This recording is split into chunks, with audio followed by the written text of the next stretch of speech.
Is Mike Norvell gaining momentum to come off of the hot seat?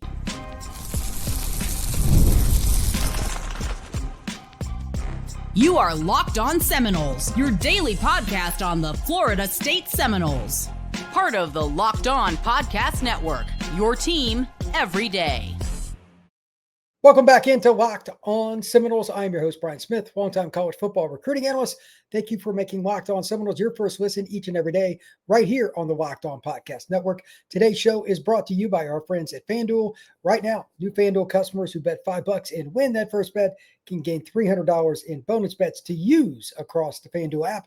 Just download it today.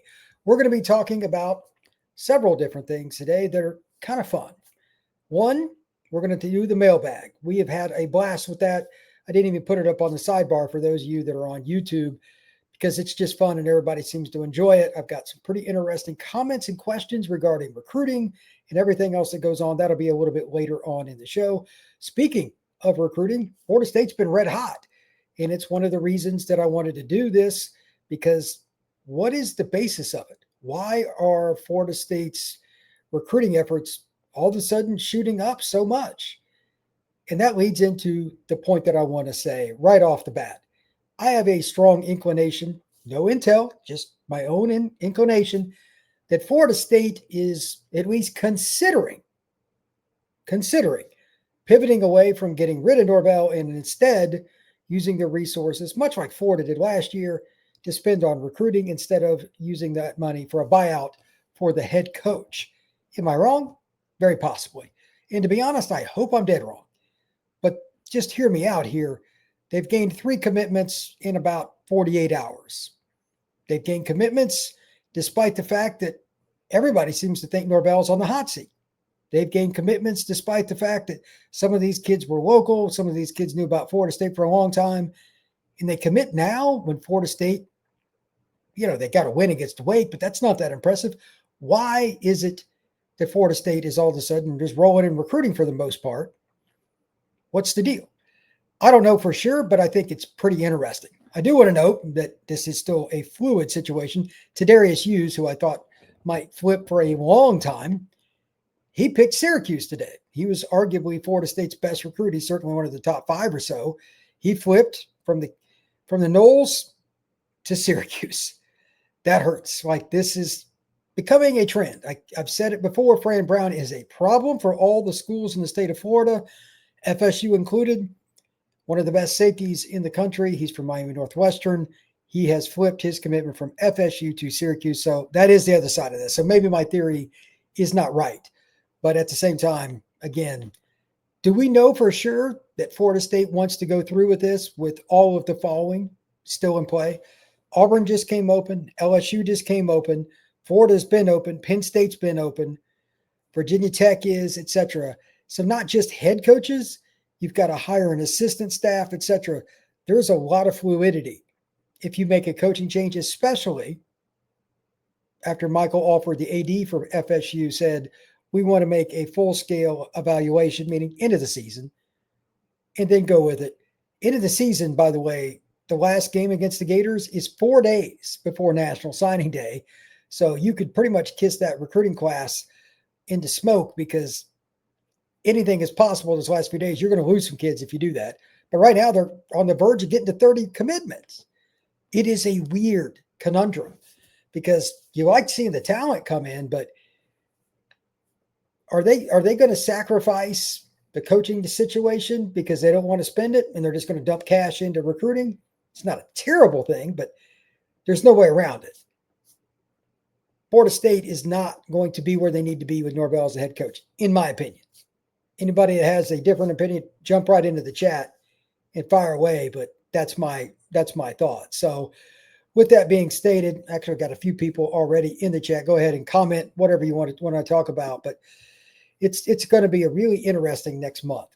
Remember the idiot saying that we didn't jump on Deion? Well, 2 things on that, Willie. Number 1, good Lord, if they've fallen off. Number 2, Deion's got health problems right now, even if they were winning. Even if they were winning.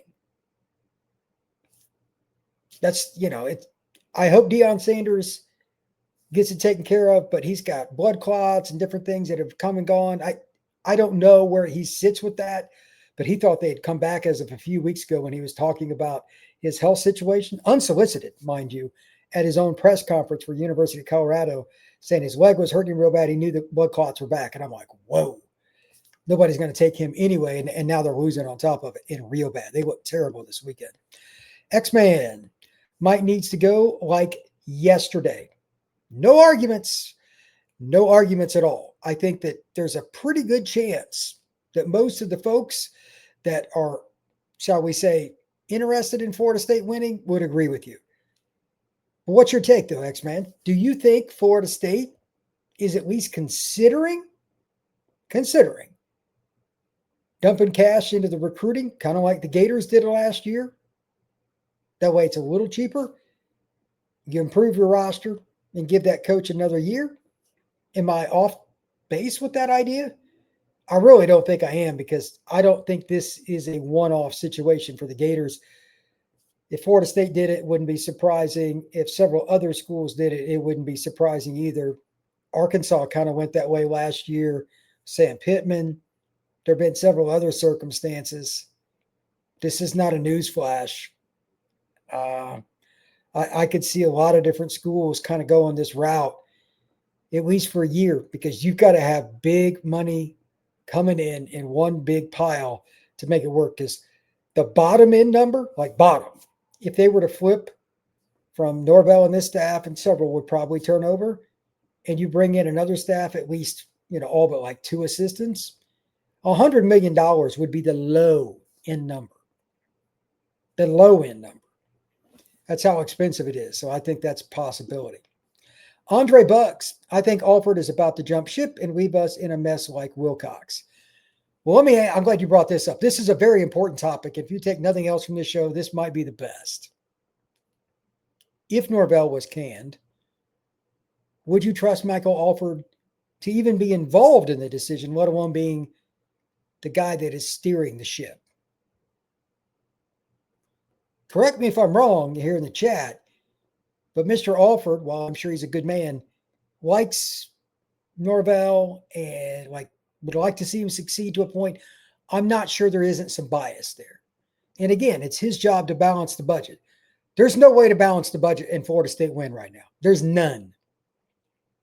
And that's being kind. Being in the red by a million miles is about where it's at, because they just did the stadium renovation and they're trying to get out of the Atlantic Coast Conference. It is what it is. So Alford's biggest job is getting donors to say yes, to be honest. As gross as that is, wouldn't want to be that guy that tried to do that, but it's where it's at. Jimmy Swope, I don't want to lose the recruiting class by firing Mike. If it wasn't for an ESPN snub, he's a national champion. It's fair to have that opinion without thinking I'm smoking something. Well, I don't think there's a chance in the world they were going to win the title once a certain quarterback got hurt. So I do think you're smoking something. But even if he had been the quarterback, I don't think they'd have won it, but they would have deserved to have been in. In the end of the day, though, I think that kind of broke Mike. I can't remember who posted it. Maybe it was on X. Somebody posted the video when they announced the 2023 playoff rankings or whatever. The look on his face, the exasperated, just exhale, complete disbelief, like he'd seen a ghost. I don't know if he's been the same since. It's a debatable talk, but everybody has their own opinion, but it is interesting. Jeff Colts, Brian, are you going to have a breakdown on the Clemson game? Well, I did a little bit today in regards to what's going on with Clemson, but I'm going to go into it a little more. Statistically, I did some on the Tuesday show, but I need to break down some more stats and get into it and talk a little more matchups. The key here, though, just know the following players. Running back's not normal for them right now. What is it? Randall, the receiver they moved to running back, it's not very good. But Antonio Williams, that guy's a great SWAT. He had 10 catches in the last game. Nobody has a SWAT guy to play over somebody like Antonio, because there's no such thing as a pure SWAT, corner, safety, whatever, because every play it's somebody different. But this is a traditional SWAT that's 5'10", 5'11", 180 some pounds, really twitchy, but he's a good route runner. A lot of these guys that are slots aren't route runners. Got to watch him. And number 2, TJ. He's the outside receiver. He's a Tampa kid. I know him. He can really run. He's over 6'2", not quite 6'3", but he's over 6'2". He's 205 pounds. That's a matchup. So you got 2 guys on the outside that are NFL players. And Wesco, their best receiver, arguably, he's hurt. So they're going to score. Can you get a couple of big plays? I said it in the breakdown for Tuesday, and I'll say it again now. The key to the game to make sure those 2 receivers, TJ doesn't get the ball, TJ Moore, and then the other guy, again, Antonio Williams, you have to keep Klubnik in the pocket, pressure him, make him feel uncomfortable. Don't give him escape lanes. Even though he's a senior, he is not, repeat, not a patient player. He will throw it into coverage. Now, what's my pet peeve? I got 2 of them. Don't drop interceptions. Don't hit the quarterback along the sidelines. They're going to throw the flag.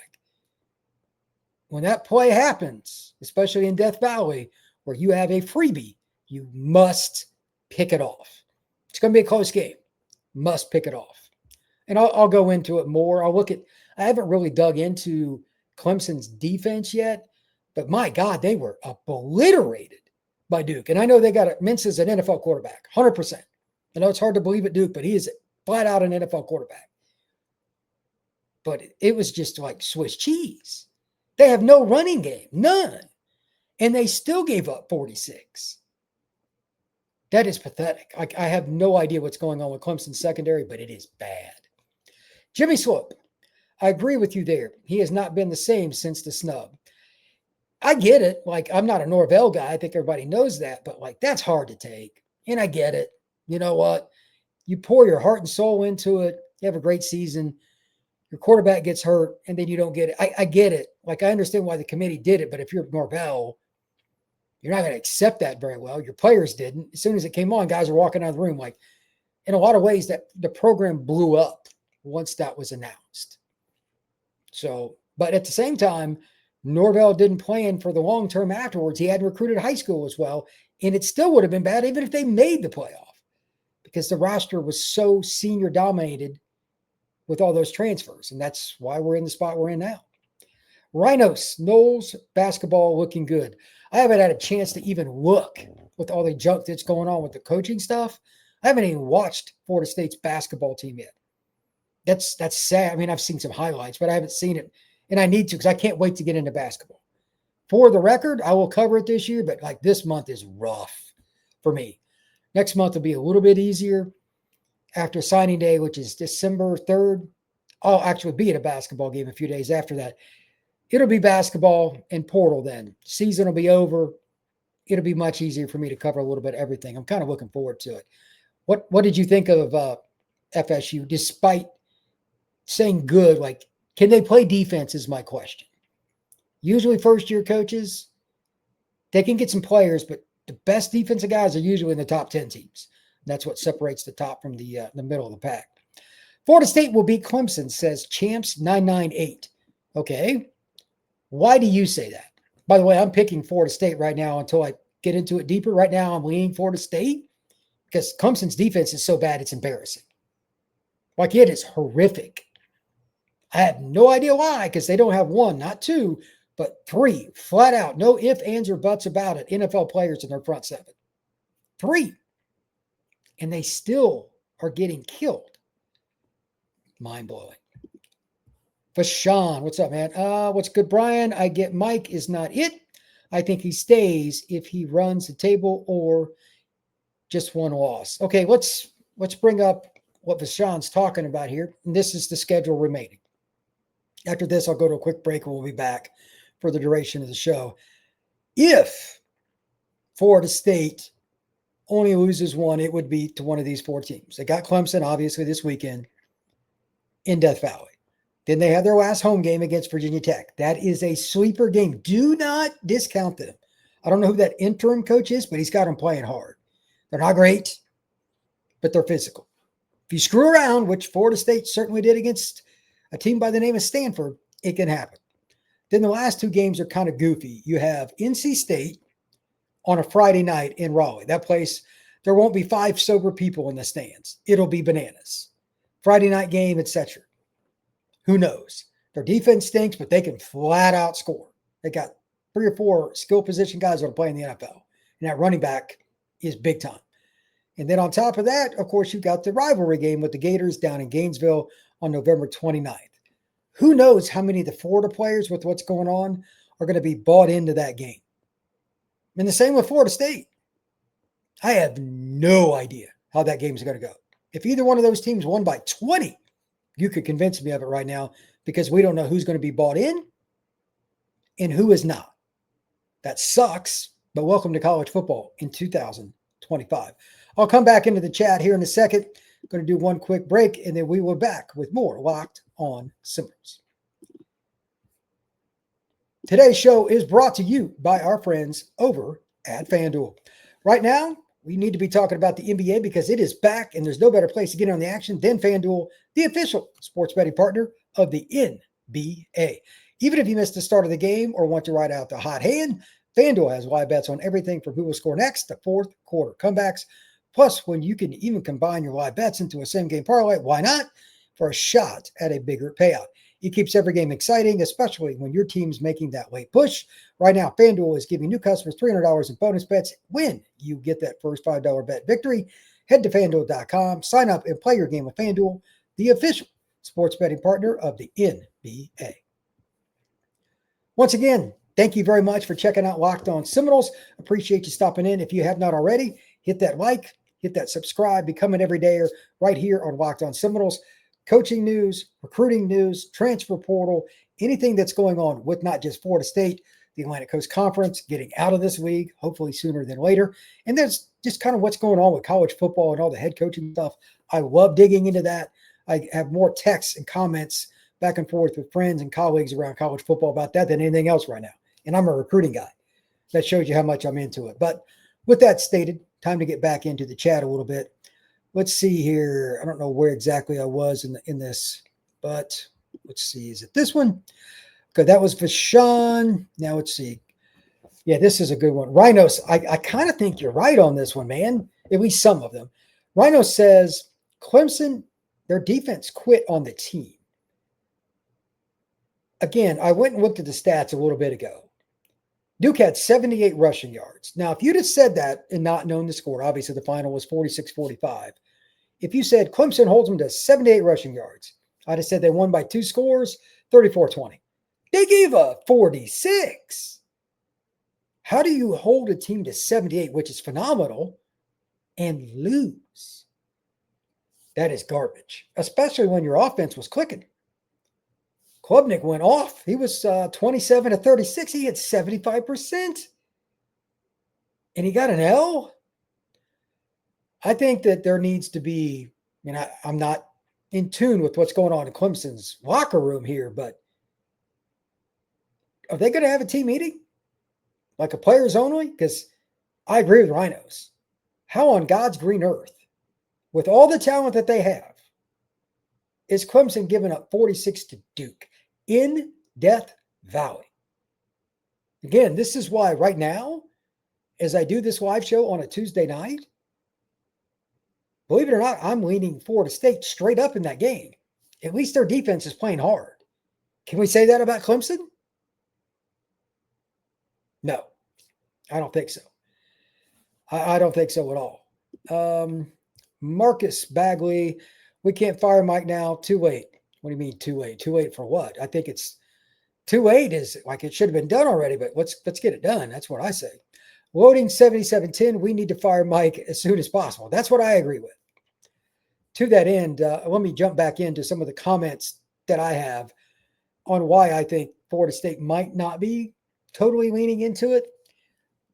If you're the AD, and I'm not picking on Alford here, I wouldn't blame him for this. You want clear cut, no doubt about it. Here's how much funds that I have to get rid of staff and to hire staff. Period. That's how business works. ADs are basically lawyers or business managers in sports, or a combination thereof. There is no way on God's green earth that he's not concerned about all the other things they have stacked up with bills. The renovations were 200 some odd. I forget what the total was. Somebody can correct me in the chat, but 220, something like that. And by the way, Doak Campbell is incredible. I'm thinking about going down to the not Wake Forest. They just played them, the Virginia Tech game, just to go in early, do some photos and kind of check out some stuff around the stadium and all that. I may or may not stay for the game, but that renovation, like I haven't been down this year. I'd really like to see it since it's done. I've been there right before the season. I'd like to see it, but with all those things, do they have 60 plus million just for the two coordinators and Mike? That doesn't make me feel warm and fuzzy. It probably shouldn't make Florida State fans feel warm and fuzzy. And as sad as it is par for the course. Once you have a great season like FSU did in 2023, you give the coach an extension. It's just what happens. Everybody does it. Florida State got absolutely thrown to the ground, the rug pulled out from underneath them, however you want to say it with that deal, but it is what it is. So even if he wins out, I would get rid of it because the goal at Florida State is onefold. National champion. Do you think that Norvell can recruit from the high school level in a manner that gets the Noles to that capacity? And I'm not picking on the 23 roster construction. They hit. Like, they hit. But there's still the exceptions to the rule in all sports. Florida State was that exception that year. Do I think that's going to happen again? Probably not. There's too many signs that he doesn't understand roster management from the high school level to make me feel that he's the long-term answer for Florida State, not just to have one-offs, but to be consistently a top 10 team at minimum. With the right steward of this program, you can be. It's been proven multiple times. It's not hard to recruit to Florida State if you have somebody that's passionate about the institution and also passionate about high school recruiting and being directly involved with it. That is not Norvell's bag. He's a solid recruiter and he's putting in more effort now, but that's not who he is, or he would have done it already. That's just my take. Let's see here. Champs 998, boosters are not paying $58 million to Norvell not to coach. You could be right. And that's why I did this show tonight. Straight up, what Champs is talking about right here. It is. I think there's a pretty strong chance. Again, they got not one, not two, but three commitments here. Just boom, boom, boom. Maybe they're just saying, screw it. Let's get as much talent as we can. If it works out next year with Norvell, great. But otherwise, at least the next guy's going to have some talent. Oh, prove me wrong. Garrett, what's going on, man? I think the staff will fill in the holes. We're okay right now, but it's not signing day yet. To be clear, you know what? What do I have here? Florida State. Let me just kind of go over a few of my comments on this class. I'm glad Garrett brought this up, to be honest. Thank you for that, by the way. They got 27 commits. Chauncey Kennan is as good a corner as there is in the country. He's out of Booker. He'll come in and play. Like, even though Florida State hasn't been great on D this year, they keep getting defensive players. Chauncey Kennan, possible NFL player. Ernest Rankins, like Kennan's a really long and athletic corner. Ernest Rankins, big 6'5", 6'6" kid out of the greater Atlanta area. Love his upside. Tremendous talent. Devin Carter, dad was Dexter Carter. Burner at wide receiver. Absolutely a playmaker. Love his upside. Xavier Tiller, another Atlanta area guy. Freaky athlete that we've all known about since he was a freshman in high school. He's at Langston Hughes, just on the south edge of Atlanta. Flex tight end. He's the kind of guy that is going to match up nightmare. Isaiah Williams, freaky kid that I've known for quite a while. He's from the greater Tampa area, Orlando area. Tavares, just north. Really good kid. He can play. If they can hold on to, I don't know if I've talked about this much on the Locked On Seminoles, if they can hold on to Jay Timmons, his dad was Lawrence Timmons, played for the Noles, played for the Steelers for like 8-9 years. Ohio State's making a charge at him. Who knows? If they lose him, that's a blow.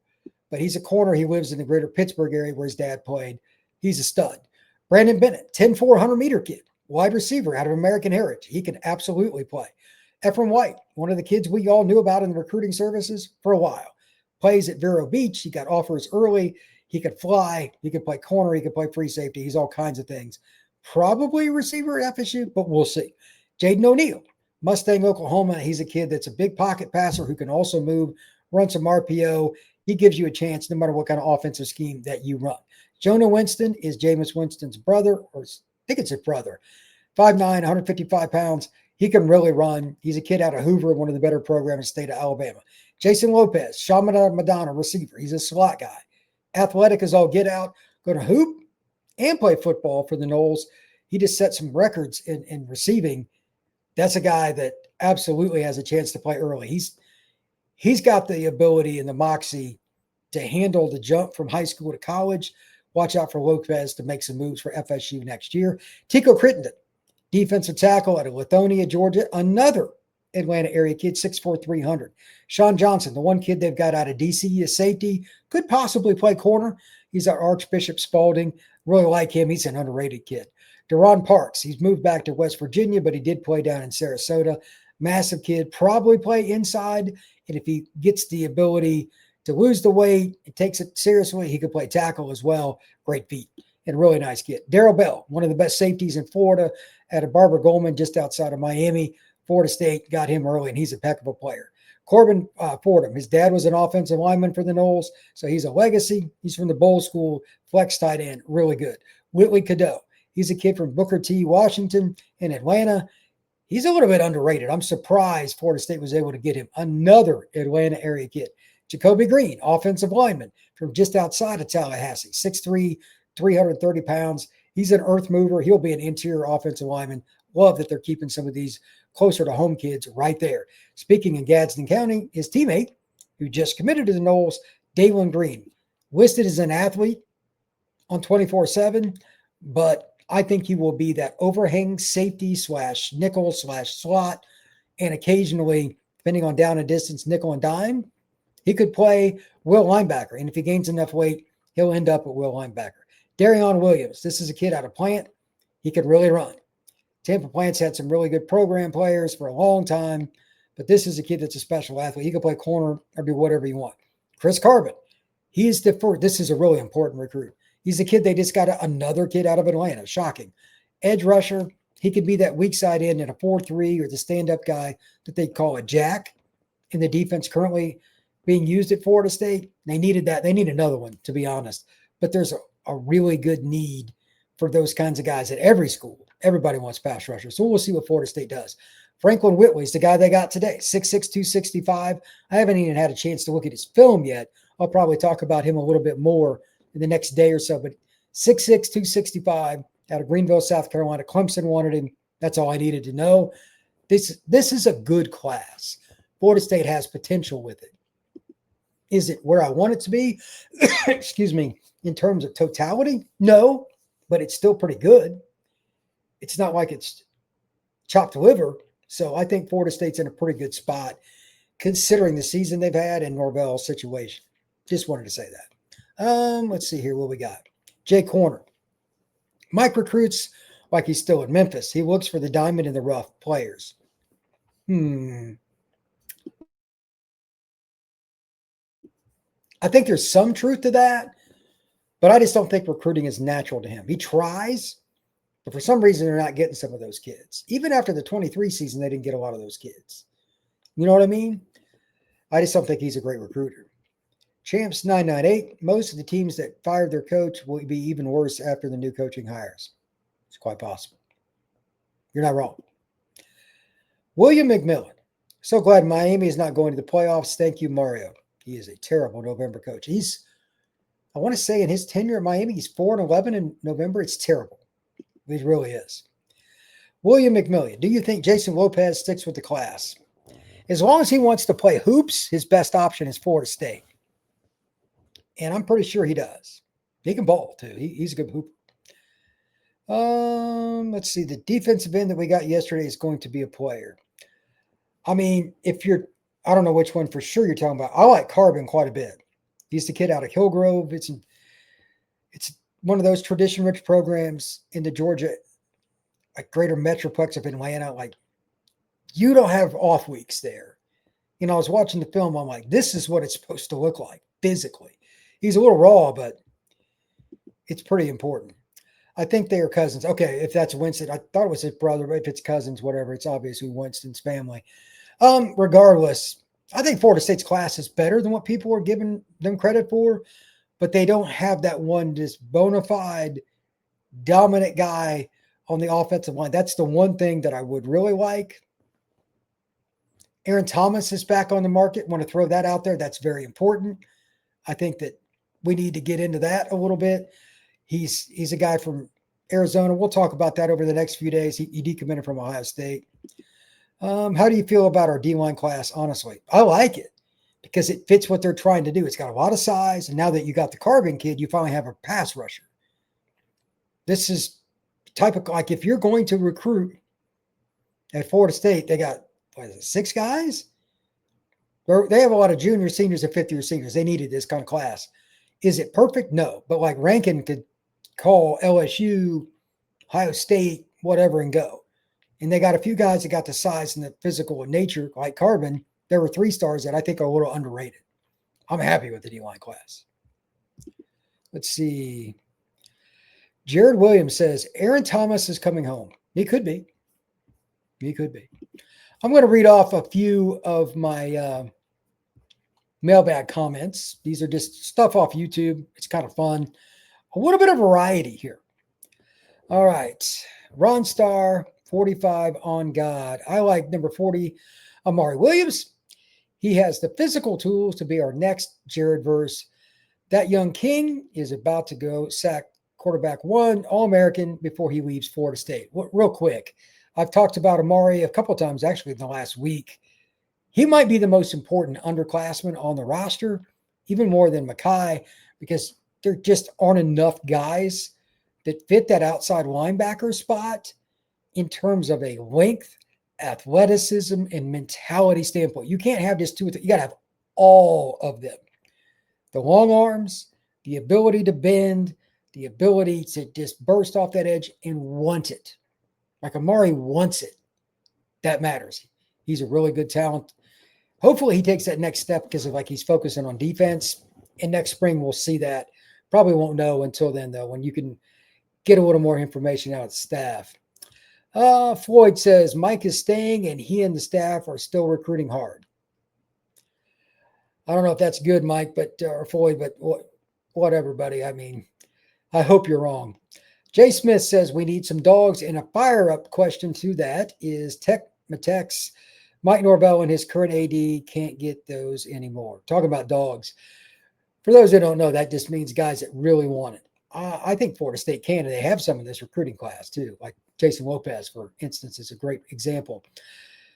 FJB3544 says, I just don't see the defense stopping Clemson. Middle of the field is always open. Now, this is an interesting comment about the Clemson game. Florida State's linebackers stink in coverage until otherwise proven. They're not bad. They stink. So here's my question. Do you blitz Clemson? Because if you're not getting home and they're not covering that well anyway, do you mix it up, fire zone? How do you do it? Personally, I think I would make Klubnik just see different pressures. Fire zone would be part of it, and just try to contain him. I would be more concerned about the edges than I would up the middle. You've got Darryl there. I mean, good luck blocking him anyway. He gets doubled a lot, and he had a sack in the last game. But if you can keep Klubnik in the pocket by blitzing him, nickel blitz, doing some different things with dropping a rat in the hole, meaning one of your safeties comes down and robs the middle, you could get some turnovers. I'm predicting 2 turnovers on Clemson's offense. We'll see if I'm right. Christopher Roberts. Here y'all go with keeping Mike comments. Norvell has to go. Oh, wow. We beat you all bums. Next week on L is coming. Fire Norvell. Look, I'm on the Fire Norvell train too. I get it, man. But like I just said tonight, are we sure that they got the money for this? Like right now, I'm not so sure. I think the money might be shifting towards recruiting. Hope I am wrong. Jason, more Randy Pittman equals more victories. I like the simplicity of the statement, and I also believe with its validity. Raise your hand if you'd like to see Pittman get at least 3 receptions a game. This guy right here would be one. If you want to run him off tackle every now and then. Remember, Randy's only about 6'1" to 6'2". Go right ahead. If you want to use him as a lead blocker in the backfield on a sweep, GT or something like that with Uzma Croma or Rodell, I don't care who it is. Sam Singleton, Cam Dave, I don't care. He's just a good football player. I'd like to see him more involved in the offense than he already is. Finally, what did you think about Tommy Castellano sticking up for Norvell? I think it's good.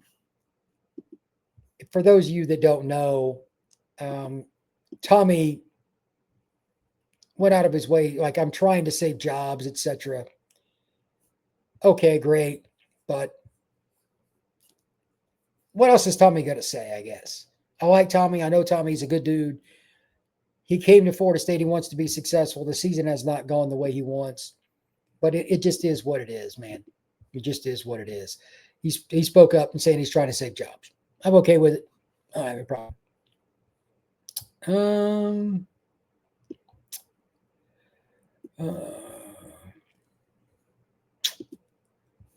Antoine Jackson. What about the quarterback from Mustang, Oklahoma? Could he be good? I've seen Jaden throw. He's got a big arm, great kid, comes from a good family. Yeah, he could be. With quarterbacks, it's pretty simple. You're going to have to wait until they get on campus, they fit in, and it's a real simple question with an insanely complicated answer. Even the NFL can't figure this out. Yes or no, will he understand post-snap reads at the college level with the speed of the game at the college level? I have no idea. And nor does anybody else. It's not about arm strength. It's not about height. It's not about all those things. It's processing at the college level. He's got the physical tools. I got a chance to meet him at Rivals 5-star. He's got some talent. Jared Williams. Crazy we go from Mike's got to go to getting 3+ commits plus Thomas is going to jump in. Crazy. Isn't it? Like, you can kind of say, like, maybe Thomas goes somewhere else. I don't know, but I think he is. Look, I wouldn't be disappointed. That's a big, mean dude. I think he could be your starting right tackle at minimum. We'll see. Jared Williams. That Wake quarterback missed a ton of open throws. Their quarterback situation is janky at best. It's Wake Forest is Wake Forest. Jared Williams. Jenkins cannot set the edge. I've been disappointed with Jenkins. Garrett, I say use the buyout money on recruiting. Let the staff get their guys. 1-year turnarounds are possible, but extremely rare. FSU would be the 7th best available job if we fire Mike. Who are the 6 ahead? Penn State, Florida, LSU, Auburn. I could see those. Who are the ones you got besides that? Like, I think Florida State's a better job than Auburn. I live in Auburn. Like, that job is crazy because your 2 biggest rivals, you ready for this? Georgia and Alabama. Good luck. You play them every year. Good luck. I'll take the Florida State job. It's an easier gig, but that's just me. Let's see here. Rock and Knoll. I think the fans have Norvell on the hot seat and Alford is focused on other team items before Mike. Jeremy's usually not wrong about that kind of stuff. Let's see. Jared Williams. Seeing Singleton on the field more was awesome. I think he's a pretty good player. Jared Williams. Brian is not a Norvell fan. No, I think he should be fired. That's exactly what I think about Norvell. Michael Ratliff. Devil's advocate. What if the OC and DC needed time to find their respective playmakers and it could potentially lead to a run strong off season? Playmakers are just look at offense. Florida State is loaded. Loaded. Name somebody faster than Mekhi Danzig. Name somebody that's tearing it up more than Deuce. He was just ACC Player of the Week. You got multiple tight ends that will play on Sundays. You got an experienced offensive line. All our seniors are 5th-year guys. You got a senior quarterback. You've got a dearth of talent at running back.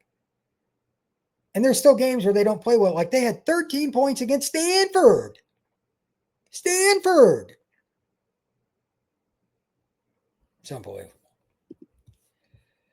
Rock and roll. Everyone smash that like button for Brian. Amen to that. Thank you very much, Jeremy. Appreciate that, brother. Thanks for the reads, Brian. You're the man, even though you don't like Mike. Yeah, I think he stinks. Novatal, where are the leading rushers?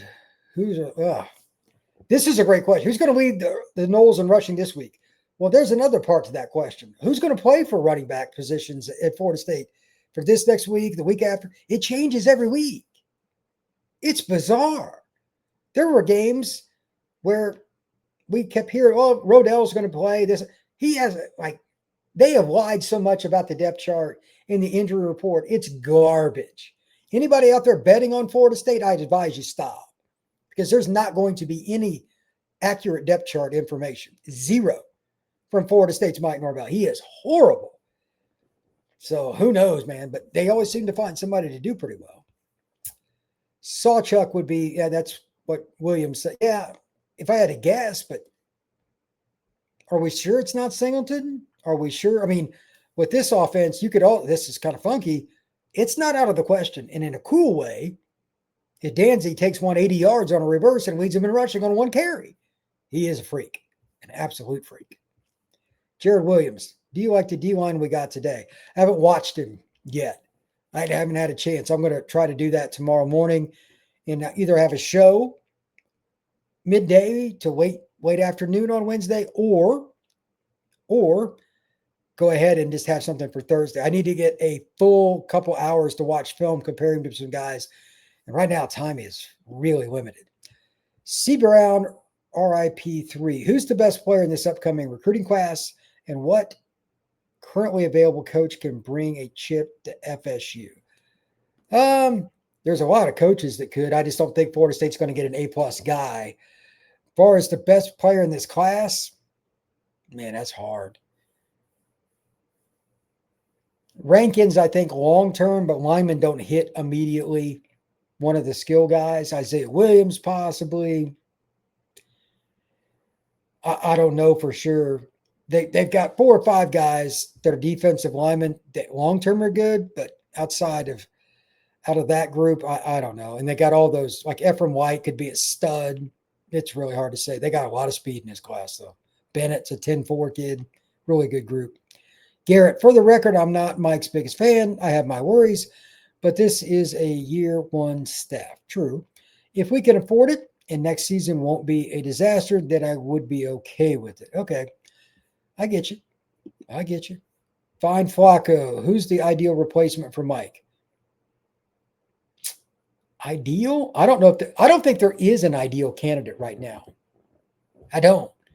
Because there's nobody with direct ties to Florida State and all of the other points that I'm about to say in conjunction with it. Elite recruiter, not good, elite. Head coaching experience at P4, has coached and or recruited in Florida consistently within the last 5 years, preferably the last 2. Something like that. Like those would be some mainstays, and also a proven track record of hiring coordinators. There just isn't. I don't think there is an ideal replacement. Golish and like Sumrall and a lot of other guys are possibilities, but they all have risks. Personally, I would hire Buster Faulkner, the OC at Georgia Tech, if I didn't go the head coaching route. But that's a big risk because he doesn't have any head coaching experience. But he's got a couple of national championship rings at Georgia. He knows what it looks like, and he's helped rebuild a Georgia Tech program that stunk. That would be my guess. Techmatax, 16 3 stars. Nopatal, I hope Dabo is whining after the game. He whines after the game if they win or lose. Gerard Williams, Tiller? Please, God, no. Gerard Williams, I like Cadeau. I do too. Whitley Cadeau's got a lot of upside. He's got a lot of upside. All right, I'm going to wrap it up there. Thank you once again for everybody that has stopped in. I truly appreciate it. It's always fun to do the live chats and just kind of let everybody throw out their opinions, get their ideas out there. I still think there's a chance that Florida State's going to dump their cash into recruiting. Maybe I'm wrong, but we'll see. If anybody hears anything, obviously hit me up at FBScout_Florida. I have an open inbox on X. Feel free. But this is going to be really wild next month. We're about a month from signing day, the end of the season, all that stuff. It's going to be buck wild. Is Florida State going to make a move? We're still trying to figure it out. Thank you once again for checking out Locked On Seminoles. We will see you again tomorrow.